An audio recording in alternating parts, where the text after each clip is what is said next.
Wine Blender.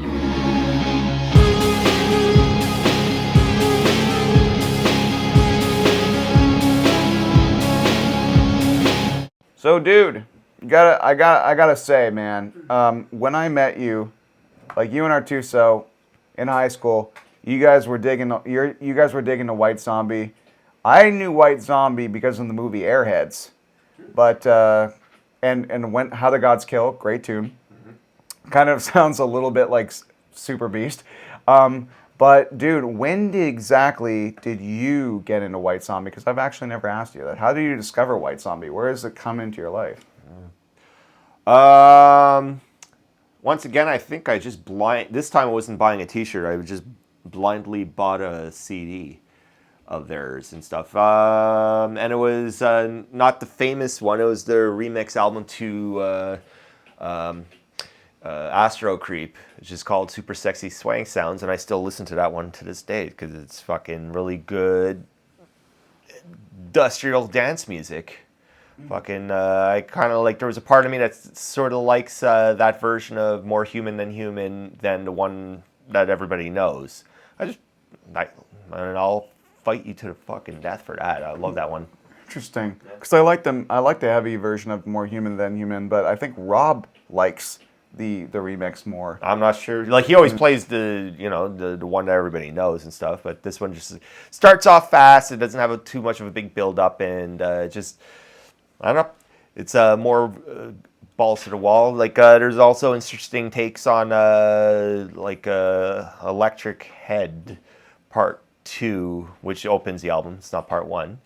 But anyways, like that's still just a fun album to listen to. I think Astro Creep 2000 is the one that everybody knows is like the super fucking heavy one. Like that also Electric Head Part 1 is a fucking great album opener. And then as I grew older, I kind of started liking Sexorcisto. Oh no, wait, is it Sexorcisto? Is that the first album? No, we're not going to go into like the first album. They had a whole like discography before they were produced. Yeah. It was like a lot of like independent label type of stuff, and like the sounds are really rough. I'm not too familiar with like the older shit, so I can't really say how much I like them. I mean, prior to when you really think of the mainstream discography, yes, it's the one before with Thunder Astro Kiss 65, right? Yes. Okay. Yeah. That one's actually really fun. It's just like a lot of psychedelic weirdness going on and stuff. I think it's a perfect bridge from their earlier. We're gonna sound like Ramones meet Butthole Surfer, then also at the same time like have this heavier psychedelic sound. This came from a very interesting era, like hard music, because the hair metal thing was kind of fizzing out. So, like, you had bands like fucking White Zombie, and but even if you think of like Jane's Addiction and all that type of stuff, it's just like very weird sounding music, and everybody's kind of experimental. Like, like even you could even like lump in Nirvana before they were really big with Nevermind and shit. That was like had that very experimental sound, and you have the Melvins and all that. Just it was heavy, but it wasn't like dominated by like overbearing guitar solos or like singers that were just like trying to hit their high octaves and shit. They were like really willing to like sound different. Like you had like a bunch of great bands that came out of that era too, like fucking Rage Against Machines, like very original sounding music that were wanting to branch off to other genres, like trying to like do the rap metal thing before Limp Bizkit ruined it all. Yeah, a lot of bands did the kind of the rap metal thing before the quote few unquote of them explosion, like some there's something like some rap metal kind of like just sounds like a little too try hard, but like bands like Rage Against Machine like just like kills it. I like Body Count. Well, but Anthrax kills it. When I say kills it, they like fucking. Yeah, but Bring the Noise, Anthrax, the Public Enemy. That was years before all that. Like that was like probably like the heaviest that you could, like, this is the display of the heaviest shit that you could do with it. Yeah, Bring the Noise is really good. Yeah. Also, Anthrax, I'm trying to remember the fucking I'm the Man, which is like them rapping, which is, how I hear it when I hear like people who don't know how to rap. Ah, gotcha. But it was good. Yeah. It's good fun. It's a good fun tune. So like you just by happenstance found out White Zombie, or like did you see them that in was how Airheads or whatever? No. That was my first delve into it. Was White Zombie, and like they were like starting to like gain traction. Like they're like the go-to band whenever they wanted to like have a genre movie, have like a cool trailer. You always have like their music in the background. Like you'll have a More Human Than Human and all that stuff. But I remember this is around when Escape from LA came out, and they have a song called The One, which was a really good tune. I think it's kind of forgotten now. Nobody really talks about The One. There's a song Really in good Private Parts called American Nightmare. That's Oh, that really was good. great too. See, yeah, that's all around the same era and stuff. Like this fucking the age of soundtrack albums and stuff. Like so, whenever you liked the movie and you bought the album, like then all of a sudden you were like treated with a slew of like great fucking songs and stuff. Like I remember Bride of Chucky. Oh God, yeah. Killer heavy album. Oh, dude. Okay, but yeah, we just gotta finish on Actually, yeah.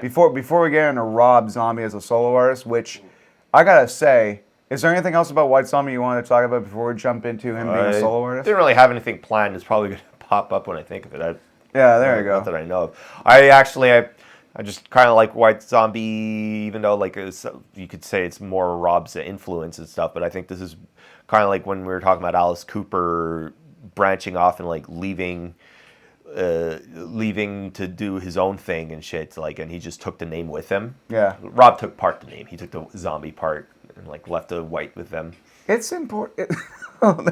It's important to note that the word zombie wasn't nearly overused back then. Like the word zombie was Yeah, it was still kind of like fresh weird. and cool. Like, like you think of it like, what kind of person names himself zombie? Yeah, nowadays Yeah. with The Walking Dead, it's like, yeah, it would be a gold mine to just Zombie, put yeah. zombie in it. What I always found kind of interesting, this has no thing to do anything, but like White Zombie is based off of like a Bela Lugosi movie, Yeah, and Black Sabbath is based off of a Mario Bava movie that has Boris Karloff. So you have a Dracula versus a Frankenstein within like these metal bands.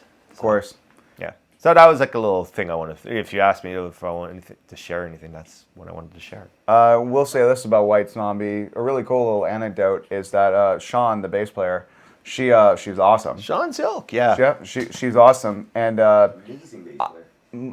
on Rockman's show, Jason Rockman's show, Amped on Shom FM, Melissa Oftamar formerly of Hole, she was a guest on it, and I always had this theory that like there was some connection like bass. between the two of them because Okay. they're both awesome bass players, but they're also, of course, ladies in bands.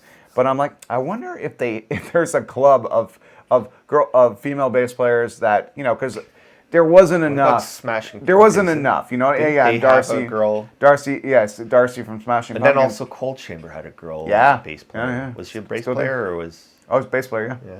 So yes, what is with the girl bass players? So on a show Amped, Melissa Oftamar said, "Oh yeah, I had Sean's poster of her on my wall. I worshipped her. I saw her on stage. She was the coolest fucking rock star I've ever seen." And I was looking at White Zombie live footage, and yeah, man, fucking Sean rocks. Like fucking rocked the stage. She didn't stand there and just be like, "I'm a bass player." She was spinning around. She was No. jumping. If you're going to be like, I'm going back to the fact of like that era of like hard rock music, like your stage show. It's like this is back when Rob Zombie couldn't afford all the props and the light show and all that stuff. So like they brought it with their energy. Even though I still think Rob to this day is like a really energetic, like fucking like stage presence when he comes on stage. Love his outfits, by the way. Like he just brings it everything.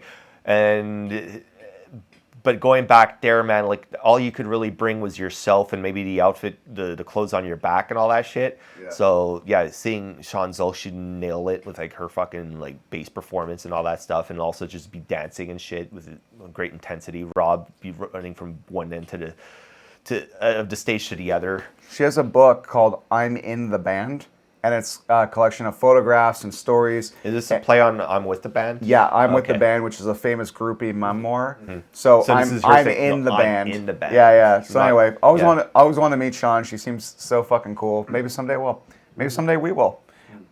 So let's fast forward to it's 1998. I believe that's the year 88, 98 or 99. Internet, don't yell at me. And I remember seeing the commercial on TV that Hillbilly Deluxe was going to come out, and you hear Dragula's chorus, and it kicks in. They're like, the new album from what? Rob Zombie. And it just looks so fucking exciting, so colorful and crazy. And this is right around the time when I discovered, well, Robin and I started hanging out. That's a guy who I started my first band with, and he, on Halloween 1997, just showed me. We were sitting on his house, kind of like Beavis and Butthead. There's a few of us, and we're watching television, me, Massimo, Jason, and all these bands started coming on, like Nine Inch Nails, and I saw Marilyn Manson for really the first time. I had heard about him for years. We'll talk about that more later. But Rob Zombie, I'm ready for him now. You know what I mean? Like, now I'm a music buyer. Now I'm like, oh, albums come out and we go buy them, and that's what you do. While before that, this was the honey spot for the shock rock era. Like, you had like, I started '94. Like, it was more of an underground thing. Like like I was talking about, like early '90s. You had like all that. I should mention Ministry. This is like probably my fucking favorite band of all time. Oh well, we will do a whole episode. But I'm just like saying it kind of starts like with that, because the whole goth industrial, or the industrial metal sound was coming in. So like when the fucking Jesus Built My Heart Hot Rod video came out and stuff, and all of a sudden every band kind of wanted to sound like that heavy, very influential sort of like fucking I build my band around a broken motor type of sound, you know, like it's just raw energy, and just angry lyrics and even angrier imagery. And then like through that, like you had like a lot of bands. I couldn't call them clones; they just seemed like bands that were more inspired by that whole way of doing it. And like now you could like sound heavy, but you don't have to just be limited to like to just like heavy guitars. You could take your heavy guitars, you could add synthesizer and put weird, creepy background noises and stuff. So that's where you had like your Marilyn Manson. One of my favorite albums from Manson is like just the fucking Portrait. Oh yeah, Portrait. Me too. It's so raw and like it's accessible, spooky. Yeah, but it's spooky. You listen to it and it sounds like, because he eventually started just getting into like the spooky goth sound, but this sounded like, I'm a spooky drug dealer that took too much acid and I'm singing in a closet now type of sound. And so yeah, and you have that and all that shit. So by '98, when you got like all influenced on that Halloween night and stuff, and you had like all the fucking crazy bands like just like bouncing off the TV and shit, like that was like the honey spot for like just before it got a little too commercial. Around early odds, it started getting whole like genre existed. It was like, and I saw Prodigy for the first time. Breathe that night. Like Prodigy, my brain couldn't handle. Prodigy was like an example of like now we're infecting your dance music too, fuckers. Yeah. Like, because they don't even have guitar, and like they're just fucking heavy and intense. Even to this day, unfortunately, like I don't know if they're still. They're heavier than Prodigy is heavier than some fucking black metal bands, dude. Like it's insane, like or at least the energy is there, Manders, is like raw energy. Like this is rave music, but for some reason, if you were in the middle of it, you'd expect a mosh pit. Yeah, I think it's rave music meets like the Sex Pistols or something. Like there's an edge to it, man. I feel like you get hepatitis from Prodigy music. You know, like you feel like it's a razor just coming through.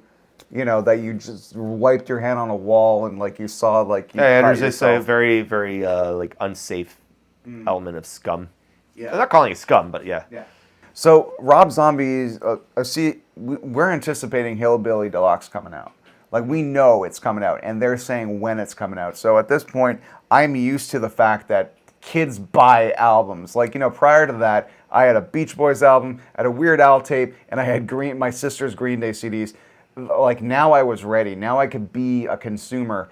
And it comes out, and like sure enough, Dragula, like we're waiting for the commercial, we're waiting for it to come on TV because it's just so fucking catchy. And we come and we listen to it, and it's like in super beast, great fucking tune. But you brought up before Bride of Chucky, and I think my one of my happy memories of Bride of Chucky is that it just seemed to embrace that wave of music you were talking about at the time. It said, yes, this is what's out right now, but this is another character in the movie. all these like Living Dead Girl and all these other tunes and Lost Highway and all these other soundtracks are coming out, and it just seemed like the music that I love and I'm living for seems to be in all these different places and pulling me in different directions. And so Bride of Chucky and thinking about Rob Zombie and Bride of Chucky like brings a smile to my face to this day, actually. So yeah, man, like what did you think of Hillbilly Deluxe when it came out? Because you're a White Zombie fan prior to that, right? I liked him. I was hoping it was just going to be good, and I saw the video, and I was like, fucking really. It's one of the most satisfying experiences at that point in terms of watching like music come out, because like like sometimes you have high expectations and there's nothing but like disappointment. And yeah, it was a catchy tune. It was everything like a fucking 15-year-old would want or something. I forgot how old I was. It is everything you'd want in like a fucking song. It's like when you hear in interviews with Rob Zombie and how he described like how great it is to hear the Ramones. It was like that for me hearing Dragula for the first time. Yeah. And Living Dead Girl, I think I like better now because it's a catchy tune. It has its heavy moments, but it's also like something like it's not overbearingly heavy if you play it at a party or anything, and it still has its clout to this day. Maybe I could just be an old person out of touch and shit, but I like that song. Yeah. Yeah. I like Super Beast. Super Beast is like fucking jam, heavy. Actually, no, you know what? I'm like my favorite song on that album is What Lurks on Channel X, which is basically sound bites and it's like so quick and easy and like 2 minutes long that it's just like it's a good gut punch to the fucking head. And Demonoid Phenomenon, yes, that's actually my favorite one. Demonoid Phenomenon and What Lurks on Channel X are like the finest heavy tunes that you could hear. I was gonna say Jason Bouja, our buddy who just had a kid. His third kid. He loved Demonoid Phenomenon, and when we were always hanging out, that's the song that he insisted on playing. So I've heard Demonoid Phenomenon more than Living Dead Girl, to be honest, actually. So yeah, that whole album comes out, and it it's a good brief it's the talk listen. of the town, man. It's a good brief listen because like before you know it, it's finished. It's like a really quick album. I think that was one disappointing aspect I had. I'm like, oh, I wish there was more. Yeah. And stuff, but then he came out with a few more came out with a shit ton of albums after. Shit ton, but it's never like the same thing of when you first the first love, the first time you ever see something. But it's at the same time, it's best to be left with a little bit and wanting more. Like sometimes when I'm gonna compare this to Evil Dead 2. Like it's almost like Hellbilly Deluxe is that Evil Dead 2. It's like such a quick, but yet like insane ride. And then when it's over, you want to like rewind the tape and watch it again. Yeah, it's the same thing with at least I guess I'm linking those two because I was fucking watching Evil Dead Part 2 a shit ton. Well, it was the first video I ever bought. I'm like that was so proud of like well, my own money. Dude, the late '90s. That's when it came out again. It was off the market forever. Like it was really. It's funny how like that movie or both the incarnations of Evil Dead and Army of Darkness, they all have like 10,000 reissued. Army of Darkness only came out on DVD like in 2000 and something. Later on, man. But they've re-released them all. Like there's like so many different copies that are floating around now, or at least like whatever. But like fucking Evil Dead 2 was the most rarest thing I could ever like look for, and I remember always wanting to find it. Like ever. So remember that feeling of just when you fucking finally find it, and that feeling of like accomplishment. And then you have to show it to everyone. Yeah. I brought it into French class as a substitute teacher was there, so he didn't give a flying fuck. We're going to watch Evil Dead Part 2 because it's La Grosse or whatever fucking reason. So I think it was my 5th time, and she was like, you guys got to see this part. He has a fucking hand. Which drags me, like, that's the type of movie that just like makes you like, hey, you got to fucking see this. I remember, and this harbingers back, I was babysat when I was 6 years old. And my cousin was babysitting me, and like we went to the video store. It's like, oh, Evil Dead Part 2's out. Like we got to rent this. I'm like, oh, it's scary. And we put it on, and like I was fucking freaked out. Like that movie is perfect for 6-year-old because it is fucking terrifying. Like because you don't really see the seams like the bad special effects or how phony stuff could look and shit. You just see the scary shit that's going on and the filmmaking at work and all that stuff.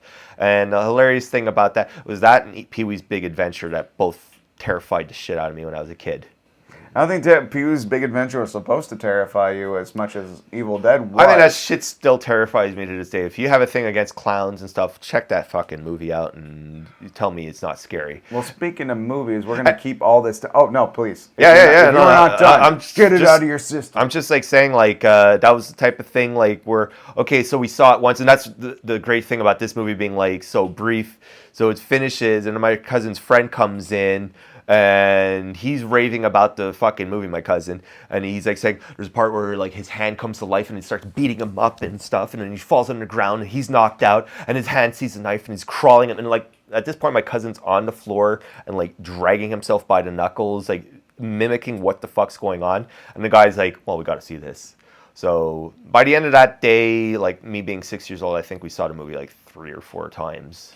And then that was the last of it. So it was that movie that I talked to other kids on the school bus about. It's like, you ever hear of Evil Dead? I thought it was Evil Dead Part 2 was like all one big long name. So I was like, you ever hear about Evil Dead Part 2? And I'd be raving about it all the way on the bus ride to school and all that shit. So it's one of those things that you kind of have to watch over and over. And like in those days, they didn't have a copy that you could just rent anywhere. Yeah.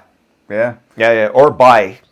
So when I bought it, that whole cycle started all over again. Like you're talking about how I showed it to you and stuff. Hey, you got to fucking see this. I lend it to you or Robin. Well, no, actually, I went and rented you bought it. No, I rented it. I rented it, but it was on sale at HMV, and I think you had mentioned they're like, hey, Evil Dead just finally came back on sale on HMV, and yeah, man. So just speaking about, we're gonna keep that whole tangent in.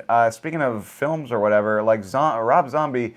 Ventures into directing films, and I remember when House of a Thousand Corpses came out, and there was this whole thing about it because it took a few years to come out, because if Legend, I remember him saying like something like the movie was finished and he pissed off the head of the company that was supposed to distribute it. He shot the movie, it was at Universal, and like then this is back when there was the only horror movie that were being played was like Scream and all movies like that. So they had this glossy finish over it. You know, there was like all like famous TV actors from like the WB network and all that shit. And then like Rob Zombie like shoots this like grimy 1970s grindhouse like homage too. You know, like it has this like really dirty look to it, and it's scummy.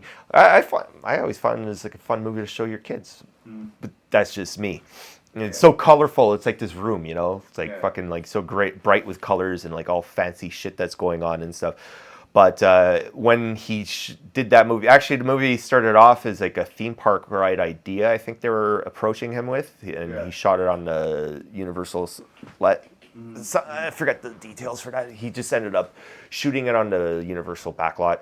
And then they didn't want to release it because they didn't know how to release it. Universal's a big company, and like doing a horror movie, like it's something like The Mummy, you know, a mummy that has like full of CGI. We don't want blood splatter or like fucking people being tortured and tied up and all that. Well, it's pretty shit. brutal, this movie specifically. Yeah, or at least the tone of it. It has like a similar vibe. I'm not gonna say it's exactly like Texas Chainsaw Massacre. I think the way Texas Chainsaw Massacre came out, it's a fucking masterpiece. But Houses is just, you know, it's an entertaining ride. And I guess, like, if you're a conservative fucking studio executive, you're going to be like, we're not going to release this. You're never going to, like... So he spent a good few years, trying to buy the rights back from it. And when he had it, he was, like, shopping it around, and he sold it to Lionsgate, I think. And that's how the movie ended up getting released. So this is something that, like, I think he shot in... like 99 or 2000. The story of that shit like happens there, and it ends up getting released 2 years later. Yeah. So like it had this weird shelf life, and then like blah blah blah was going on. Captain Spaulding became like a thing by then. Like, you know, I think Captain Spaulding is what sells that movie so well, because there's something about Sid Haig's performance, like, and it hits you right off the bat, like. The way that movie just opens up, like you have this fun, you know that you're in this weird funhouse world all of a sudden, like just like that, the way the clown, like there's like like a fucking mannequin clown that's just laughing constantly, and the camera slowly pans back. And this is when you realize that like this is not Rob Zombie just being a director for hire. This is his fucking vision. He's gonna have this long panning shot opening up, and then you realize that you're on top of a gas station, and like all of a sudden you're in this situation with Captain Spaulding saying this weird random hillbilly version of a Tarantino conversation, like has nothing to do with the movie. They're just like chatting, and it was like the most dirtiest foul language, which is hilarious. I still like it. A lot of people that are off put about like the zombie dialogue. I think it's hilarious. So yeah, and you just like realize like you're in this movie that's not going to be your conventional movie that's going to be released by any studio. No. Yeah. So the movie comes out. I remember renting it. I remember not really like, dude. I got to rewatch it because there was a lot of people that didn't like it. I remember me and you. We watched it. I liked it because I was a fan of Rob Zombie, and I'm like I look to it to this day. And like it has its charm. It's more of a fun. I gotta watch it again though. I haven't seen it since it came out. Yeah, but here's the thing. That movie has a sequel, and you and I, something so a place very very important to us and to your beloved Dana. Is the Fantasia Film Festival. Now, the first time I've ever walked into the hollow grounds that is the Fantasia Film Festival is when you called me up and said, "Hey, that Rob Zombie, there's a sequel to there's a sequel to House of a Thousand Corpses, and we should go see it." I thought you had tickets to it, and you're like, I went and got tickets to it, but you called me up and told me it was happening. Okay. Or someone told me, and I was like, "Oh my God, I got to tell you." I can't remember how the fuck it happened, but I do know that you and I go to Fantasia Film Festival for the very first time, and we sit down, and all of a sudden people are cheering and screaming and yelling, and we're like, this is behavior that you're supposed to be told to shut the fuck up in any other circumstance. Yeah, when you're at a theater, funnily speaking, I remember seeing House of a Thousand Corpses. It wasn't as rowdy as like Devil's Rejects crowd because it's like an actual theater. But I remember there's another great long panning shot where Bill Moseley has he's a famous actor now. I forget his name. Walton Goggins. Okay. My girlfriend loves him. Walter Goggins, like so he has him like held at gunpoint, and the camera pans back slowly, like the most longest awkward silence ever. And you hear it in the theater itself, like, and then somebody in the back row is like, "This is the most fucked up movie I've ever seen." 2 seconds later, Bill Moseley just like pops Walter Goggins in the head and shit. And anyway, so yeah, I'm like, oh, this is a kind of a special movie. I'm kind of happy I saw this in the theater. Oh, good. Well, I wish I saw House of a Thousand Corpses in theater, but you saw Devil's Rejects. Fast forward to me and you seeing Devil's Rejects at Fantasia Film Festival in an electric audience. I remember the sound was off. And I mean, the sound was on, but it was a little late. The syncing, eh? Like the lips was off. Yeah, I remember that now. But who fucking cares? Like, that's the best part. Technically, if I was paying for this in a regular movie theater, I'd be fucking furious. But here, the Fantasia audience is so electric. Yeah, you're going to start complaining about those that... If you're going to start nitpicking at a Fantasia crowd, you better walk the fuck out. Well, I'm sure that they just got the DVD they got, which was prior to it coming out in theaters regularly. And they're like, well, this is it. Fuck it. So we're watching it, right? And gives me that Natural Born Killers vibe. I mean, the first movie, it's like my lighting. The second movie, it's like if we hard cut to... you in the desert. I look at House of a Thousand Corpses as a fucking great night out where you drank a little too much moonshine, and Devil's Rejects is the hangover. And yeah, to me, I think it's actually a step up, and I think it's still Zombie's best movie. Yeah. My favorite of his.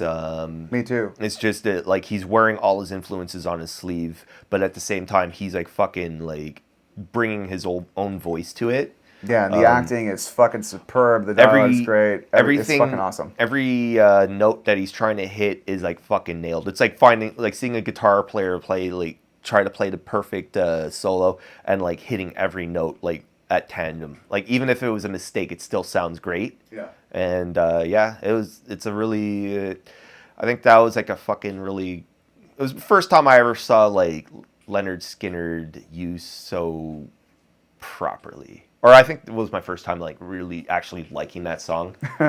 Like, cool. I made a fan out of me, like, since. But, like, I think it's because that's probably one of the best ways to close a movie.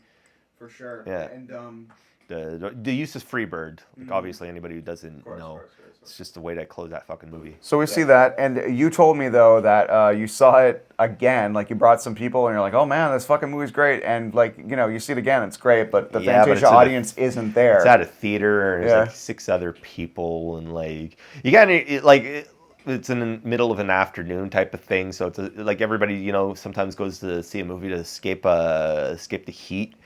So it's just like a very relaxed crowd, like watching a disgusting movie and like, type of thing. But you don't have no cheers, like so the Freebird finale doesn't seem as epic as it did. Like, god damn, that was a great way to end a movie, and like just the way the crowd reacted to it. I'm talking about the Fantasia experience, like.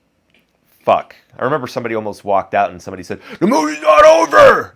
Like, it's like, oh, you really need to see the end of this, so. Yeah.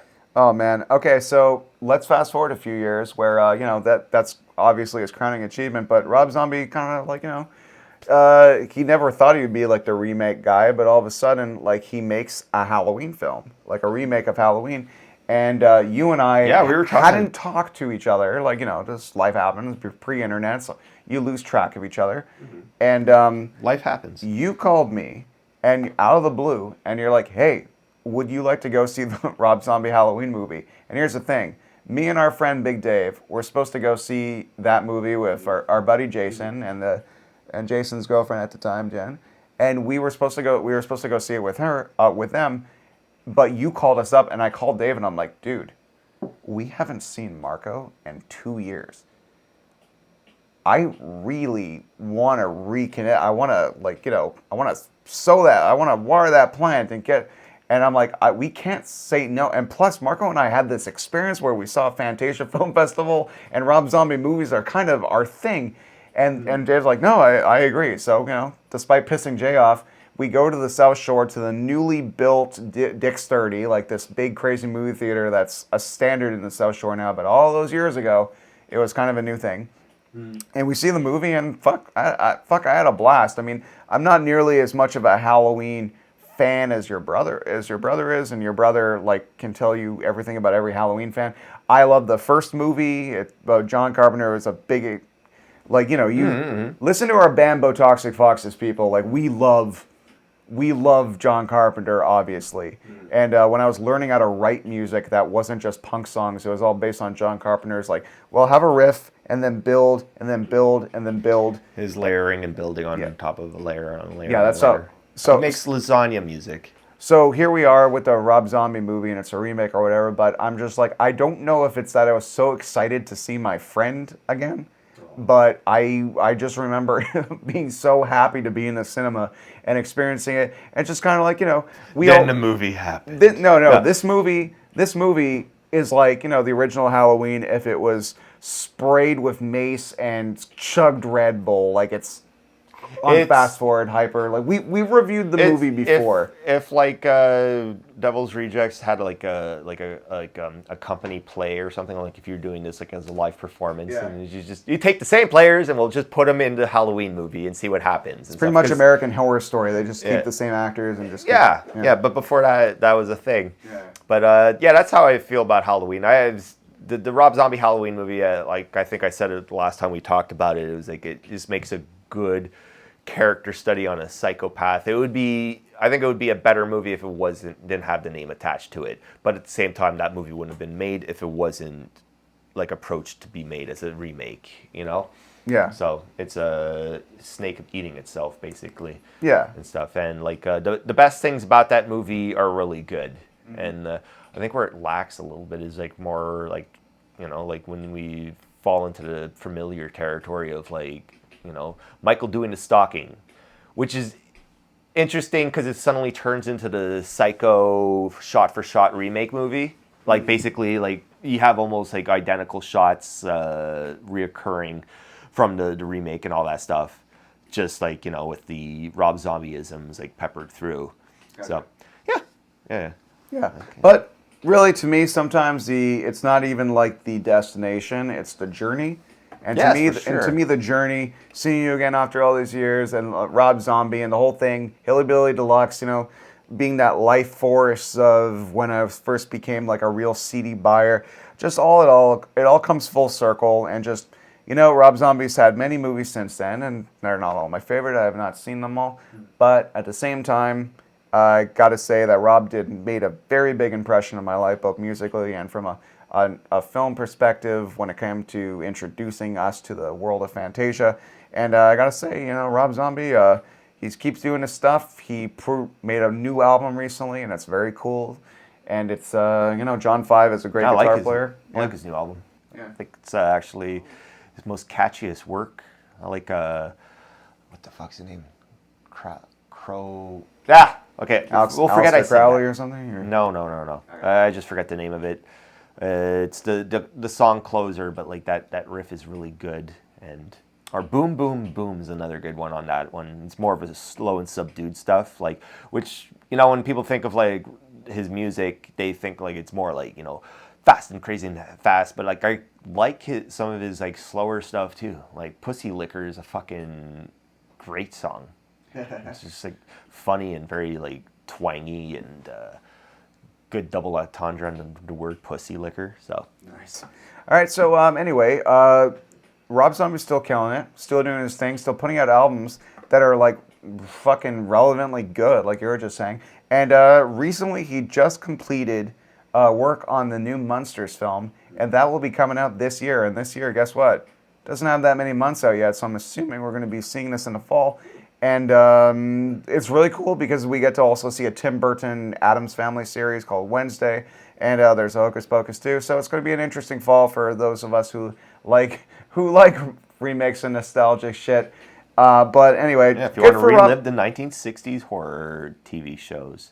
Good for Rob Zombie for like almost 25 years later, still bringing it, still delivering stuff that people like, and yeah, awesome. Any final words about Rob Zombie before we go? You can keep on rocking Free World, Rob. I don't know. He's just a good voice in like the community. Always like more of like the hard rockish community. Like just always keeping it real, or at least keeping it fun. Like every one of his shows always is more or less like he thinks of the audience first type of thing. Like does not want any down period. Like so, I think, and that, like I was saying before, it's all about being the full package when it comes to like those type of performers. Like you have your fucking music, but it's not just the music. You have to have the story along with it. You have to have like great album art and stuff, which I think is a lost art in itself. Well, nobody really consumes like, guy's a visionary, man. music, he really but knows. he makes sure that his like CDs are a thing. But then at the same time, he constantly is also like releasing videos for his own music and all that stuff, which is another thing. And then his live performances are also like fucking something to marvel at. So it's always a full package. And then like he keeps it creative. Like he does his whole circuit with like his music, and then goes into like doing another movie and stuff. So he's a creative voice, and I'm always inspired by anybody who's going to be like doing something like that. Yeah, he's like the master of DIY, except has money to do it. And yep, gotta say, Rob, awesome, man. Keep on rocking in the free world, Rob, like Marco says. And everybody for watching, thank you very much. Let us know what your favorite Rob Zombie song is, or Rob Zombie movie, or just write down, tell us a fucking story. We read every comment, so let us know what Rob Zombie means to you, and if there's a particular thing worth mentioning that you want the world to know, we want to read it. See you next time, kids. Adios.